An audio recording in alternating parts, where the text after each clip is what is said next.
Hey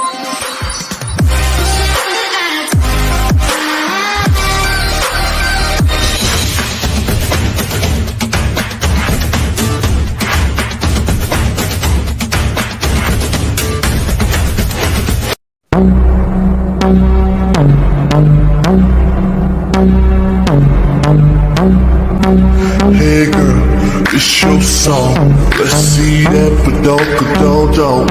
I'ma try to do the things that you don't. Maybe it's your party, I just wanna play. Berabad-abad tahun yang lalu, berdiri sebuah kerajaan Jawa yang jaya dan damai. Raja yang berkuasa bernama Raja Ciwaksono dengan teman hidupnya yang bernama Ratu Kencani. Mereka memiliki seorang putri yang dinamakan Putri Kencana.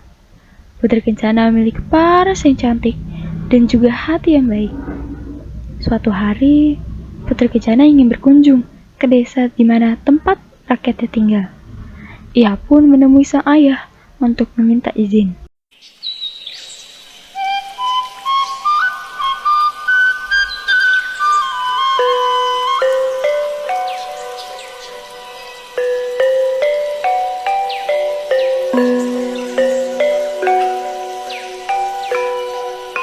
Putri Kencana pun berjalan menuju singgasana Raja Ciwaksono dan Ratu Kencani.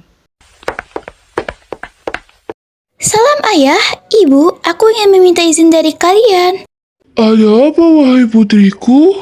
Aku ingin berkunjung ke desa dan menemui para rakyat kita untuk berbincang-bincang serta melihat perkembangan yang terjadi. Baiklah, ayah mengizinkan kamu pergi. Namun, dengan ditemani para pengawal ya. Ya, ibu setuju. Hati-hati di jalan, putriku.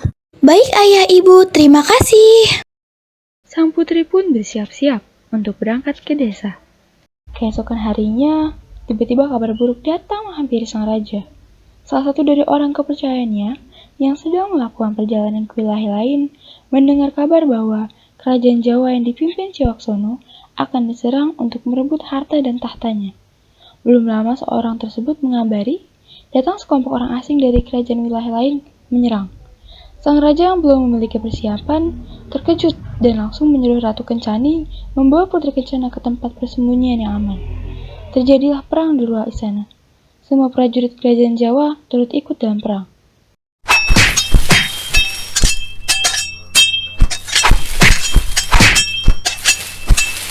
Di sisi lain, sang ratu dan putri mengumpat di tempat yang sepi dan sedikit gelap. Duduklah di sini, nak. Ibu rasa tempat ini aman untuk kita sembunyi. Ibu, bagaimana dengan ayah? Aku takut terjadi hal yang tidak diinginkan. Ratu Kencani hanya bisa terdiam.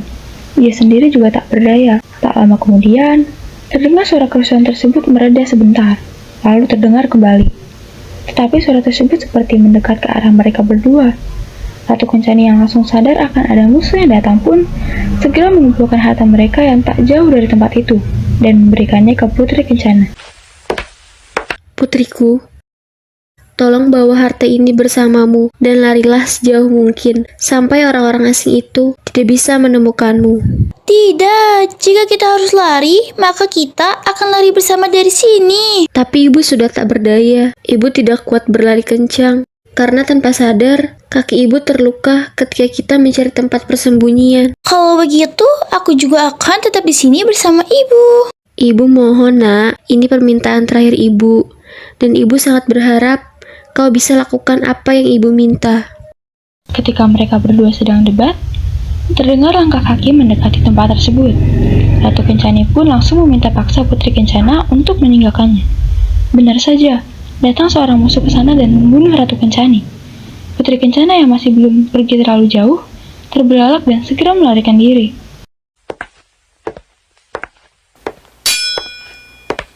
Hei, berhenti kau! Sang putri berlari kencang sembari membawa hartanya sampai ke hutan. Untungnya, jejak Putri Kencana tidak ditemukan lagi oleh orang-orang asing itu. Saat sedang berlari, tiba-tiba Putri Kencana terjatuh karena menabrak seseorang. Orang itu laki-laki dan sepertinya adalah warga desa di sana.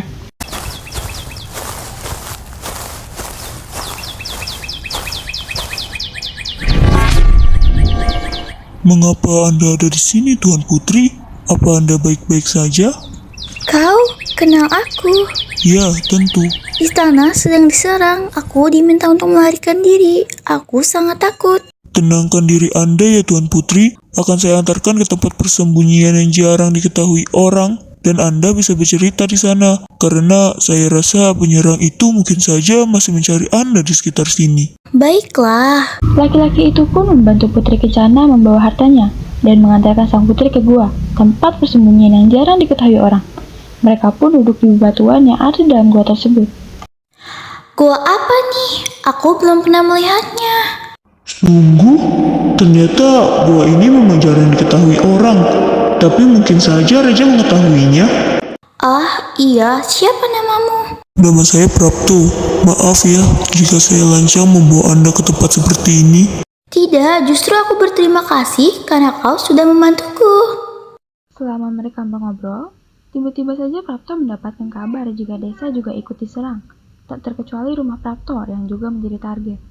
Prapto terkejut dan memikirkan ibu serta adiknya di rumah. Ia pun terpaksa meninggalkan Putri Kencana, namun ia sempat berkata bahwa akan kembali menemui sang putri ketika kondisi sudah membaik. Beberapa hari kemudian. Apakah kondisi di wilayah ini belum juga membaik? Sang putri masih menunggu kehadiran Prapto di gua tersebut. Akan tetapi, hingga 1 tahun berakhir, tidak ada kabar mengenainya lagi. Putri Kencana sangat sedih.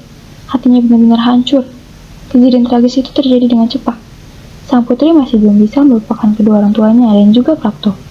Putri Kencana pun tiada 2 tahun kemudian. Karena tidak makan, ia tidak pergi mencari makanan apapun dan hanya pasrah dengan keadaan. Beberapa abad kemudian, tempat berdirinya kerajaan Jawa milik Raja Cewaksono sudah berubah menjadi sebuah desa yang luas dan modern. Teknologi sudah canggih dan sudah tidak ada lagi kerajaan yang berdiri di sana. Musuh yang menyerang kerajaan Jawa saat itu juga tidak bertahan lama masa penguasaannya. Mengenai gua tempat persembunyian Putri Kencana, ini menjadi cerita mistis di kalangan orang-orang. Bu, udah pada dengar cerita tentang gua yang ada di pedalaman hutan belum?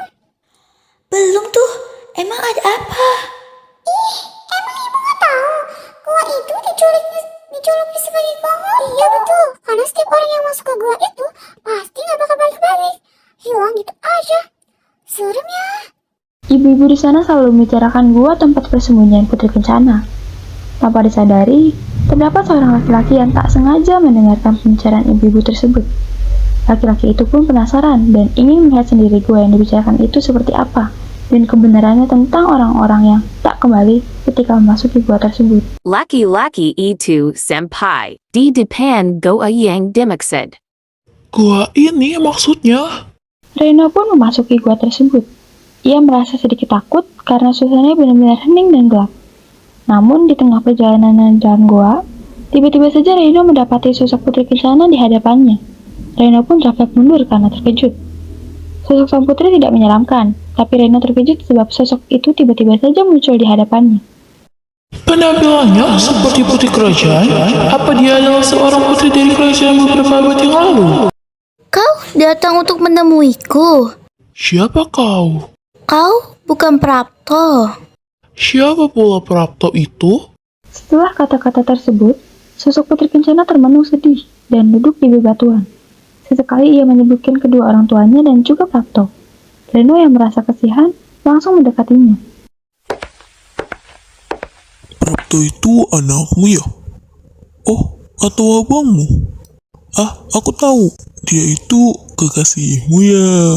Seketika Putri Kencana menoleh ke arah Reno dan bertanya apa itu kekasih. Ia seperti tidak asing dengan kalimat tersebut. Padahal di zamannya belum ada kalimat itu. Reno pun menjelaskan arti kekasih dan menyukai seseorang. Sosok Putri Kencana terlihat lebih tenang mendengarkan ucapan Reno. Setelah itu, Reno pun memperkenalkan dirinya tanpa diminta. Saya Reno. Jika kau butuh bantuan, saya bisa membantumu. Jadi jangan bersedih dan berceritalah ke saya. Oh ya, namamu siapa wahai putri? Aku Kencana. Putri Kencana menceritakan awal mula penyerangan terjadi hingga penyebab ia tiada yang saat itu sedang menunggu kehadiran Prapto. Mereka berdua saling bertukar informasi. Reno pun menceritakan perkembangan desa di sana. Ketika Reno bercerita, Putri Kencana semakin teringat dengan Prapto yang hilang kabarnya entah kemana. Sebab intonasi nada Reno sama persis dengan Prapto. Bahkan wajahnya pun bisa dibilang mirip. Hanya saja, Reno terlihat lebih terbuka dibandingkan Prapto. Beberapa jam kemudian, Reina ingin kembali ke desa dan berpamitan ke Putri Kencana. Putri, saya pergi dulu ya. Nanti saya akan sering datang ke sini, tapi mungkin hanya lewat di depan guanya aja. Hahaha, kalau butuh bantuan, kau bisa menandainya dengan meletakkan batu kerikil di depan gua ini. Baiklah, terima kasih. Reno pun hilang dari pandangan Putri Kencana. Sebenarnya, selama Reno berbicara ada sepatah dua kata-kata yang tidak dimengerti oleh Putri Kencana. Mungkin itu adalah bahasa terkini yang belum ada di zaman Putri Kencana. Beberapa bulan kemudian, Reno mengubah gua tersebut menjadi tempat wisata agar Putri Kencana tidak kesepian. Sebab, Reno akan ke kota beberapa waktu ke depan. Putri Kencana pun senang, dan akhirnya ia dapat beristirahat dengan tenang di alamnya. Rumor mistis mengenai gua tersebut pun perlahan menghilang, dan kini banyak pengunjung yang datang. Gua tersebut akhirnya dinamai Goa Kencana.